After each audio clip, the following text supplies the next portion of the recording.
Aquest és l'aspecte de la nova plaça de l'Almadrava, un espai públic situat a la zona residencial de l'estació de trens de l'Hospitalet de l'Infant. Aquest dimecres a la tarda es va fer la inauguració oficial per part de l'alcalde del municipi, Josep Castellnou, una representació del consistori i del promotor de l'obra, Florian Reverter, qui simbòlicament va entregar l'obra ja acabada. Justament, urbanísticament, hi havia una edificació que baixava fins aquí, al mig hi havia una zona comercial, en planta baixa, i l'altre bloc també baixava fins baix. I aquesta zona es va fer una modificació del pla, en el qual tota l'edificabilitat se va situar a la part del darrere i va permetre alliberar tota aquesta plaça.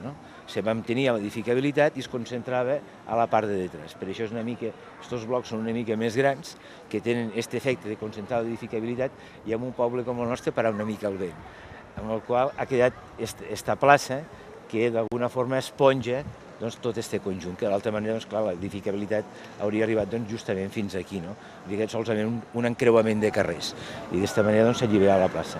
I dins d'aquest projecte el promotor li ha tocat urbanitzar la plaça aquesta, i que per cert ha quedat molt bé. Aquesta plaça és l'espai central de la zona residencial de l'estació, on en els darrers anys s'han edificat 450 habitatges, dels quals més de 100 s'han destinat a vivenda de protecció oficial. De fet, en aquesta part del poble ja hi viuen més de 300 persones, algunes de les quals van ser presents en el moment de la inauguració. Un dels aspectes que s'han tingut en compte és reservar els baixos dels edificis que envolten la plaça per a equipaments comercials per tal de donar vida a la zona.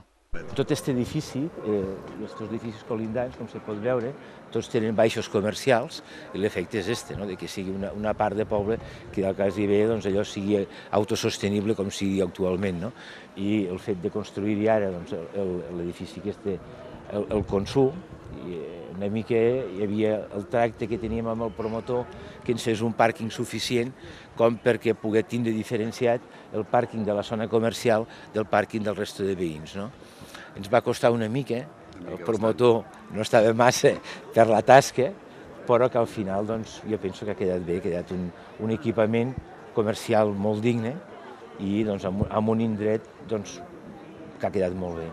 La plaça ocupa una superfície de més de 2.000 metres quadrats i compta amb una àrea de jocs infantils i zones enjardinades. Actualment ja s'han instal·lat alguns comerços, el més important, un nou supermercat.